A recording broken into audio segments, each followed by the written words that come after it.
Hello viewer, this is Rajesh and you're watching Low-Cost Tour Session. So viewers, কেমন আছেন আপনারা সবাই? আশা করি ভালোই আছেন। ভিউয়ার্স, আজকের এই ভিডিওটি একটা ইম্পর্টেন্ট কোয়েশ্চেন নিয়ে আলোচনা করা। এই ভিডিওতে অনেকেই কিন্তু আমাকে কোয়েশ্চেন করে থাকেন, সেটা হচ্ছে কি ভাই আমি সিকিমে যাব, দার্জিলিংয়ে যাব, তো সেই ক্ষেত্রে আমি বর্ডার চয়েসটা কোনটা দিব?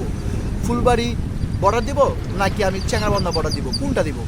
তো এই নিয়ে কিন্তু আপনাদের মধ্যে অনেকেই কোয়েশ্চেন কোনটা দিলে সুবিধা হয়।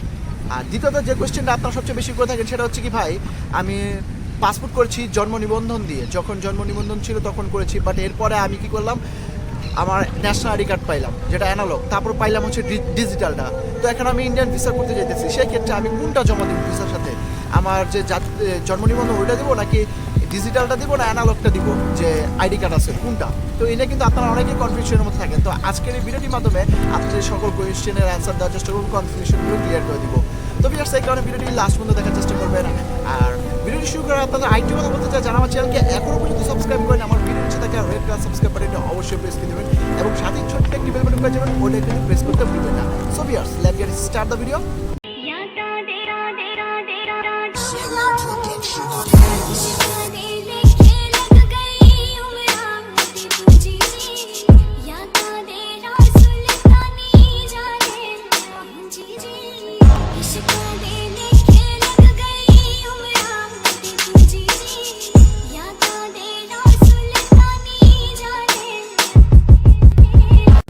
সো প্রথমে আপনাদের বলতে চাই সেটা হচ্ছে কি চ্যাংরাবান্ধা বর্ডার সম্পর্কে।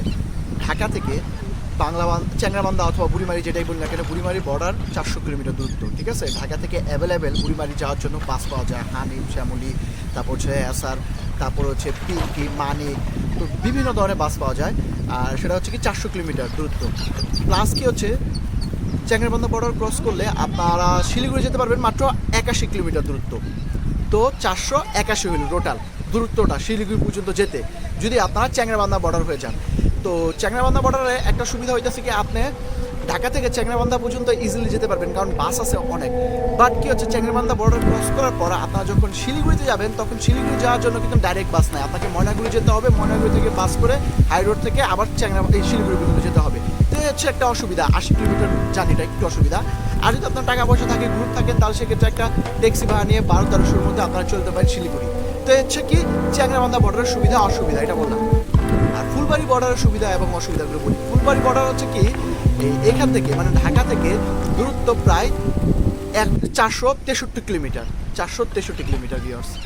তো এই 463 কিলোমিটার ফুলবাড়ি মানে বাংলাবান্ধা পর্যন্ত আপনারা গেলেন, কিন্তু এই 463 কিলোমিটার বাংলাবান্ধা পর্যন্ত বাস পেতে কিন্তু সমস্যা। বাংলাবান্ধা পর্যন্ত বাস যায় শুধু শ্যামলী আর হানিফ, দুইটা বাস যায়। তো ডেলি রেগুলার অনেক বাস ছাড়ে না, মাত্র দুইটা বাসই ছেড়ে যায়, যার কারণে অনেক সংকট, যাইতে সমস্যা, যাতায়াতের সমস্যা অনেক বাংলাবান্ধা পর্যন্ত যেতে। তো সেই ক্ষেত্রে আপনার অনেক সময় দেখা যায় দিনাজপুর যেতে হয়, দিনাজপুর থেকে ভেঙে ভেঙে পঞ্চগড়, তারপর যেতে হয় বাংলাবান্ধা। আবার কেউ অনেক সময় ট্রেনে পঞ্চগড় নামতে হয়, ডাইরেক্ট ট্রেন নেয় বাংলাবান্ধা পর্যন্ত, পঞ্চগড় নেমে আবার বাসে করে বাংলাবান্ধা যেতে হয়। তো অনেকটাই ঝামেলা। কিন্তু কি বাংলাবান্ধা বর্ডার যে ফুলবাড়ি বর্ডার ইমিগ্রেশন কমপ্লিট করলে কিন্তু শিলিগুড়ি যাওয়া আবার একদম ইজি, মাত্র 18 কিলোমিটার। তো এই ক্ষেত্রেও যদি যোগ দেই 463 কিলোমিটার আর এদিক দিয়ে 18 কিলোমিটার, মোটামুটি 481-82 কিলোমিটারই পড়তেছে। তো এদিক দিয়ে চ্যাংরাবান্ধা হিসাব করলেও দেখা যাচ্ছে চ্যাংরাবান্ধা ক্রস করে শিলিগুড়ি যেতে আমাদের 480-81 কিলোমিটার জার্নি করতে হইতেছে, সেম জার্নি।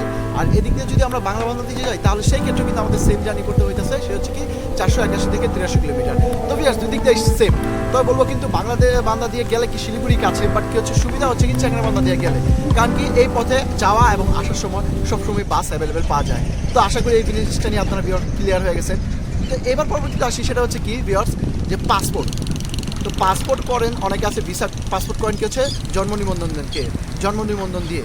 তো ভিসা করার সময় অনেকে কনফিউশন থাকেন যে আমার যে ভোটার আইডি কার্ড এখন চলে আসছে, আমি কি ভোটার আইডি কার্ড দিয়ে ভিসা পূরণ করবো ফর্ম নাকি না জন্ম নিবন্ধন? তো আপনাদের বলতে চাই আপনার কাছে রিসেন্ট যে জিনিসটা আছে জন্ম নিবন্ধন অথবা ন্যাশনাল আইডি কার্ড যেটাই থাকুক না কেন, ওইটা ভিসা পূরণ করার সময় দিতে হবে। পাসপোর্টের মধ্যে জন্ম নিবন্ধন নাম্বার থাকুক, জন্ম নিবন্ধনটা করেন, পাসপোর্টের সাথে ভিসার ওই জন্ম নিবন্ধন নাম্বারের কোনো সম্পৃক্ততা নাই, ঠিক আছে? আপনারা ভিসা করার সময় আপনার যদি ন্যাশনাল আইডি কার্ড থাকে, ডিজিটাল থাকে অথবা অ্যানালগটা যেটাই থাকুক না কেন, ওইটা দিয়ে পূরণ করবেন। এবং কি হচ্ছে ভিসা করার সময় ডকুমেন্টের সাথে ওই ন্যাশনাল আইডি কার্ডে ফটোকপিটা দিবেন, জন্ম নিবন্ধন দেওয়ার প্রয়োজন নাই। তো ভিউয়ার্স, আশা করি এই জিনিসটা নিয়ে আপনারা এটাও ক্লিয়ার হয়ে গেছেন। আপনার কাছে রিসেন্টলি যে ডকুমেন্ট আছে ওইটাই দিবেন, ন্যাশনাল আইডি কার্ড।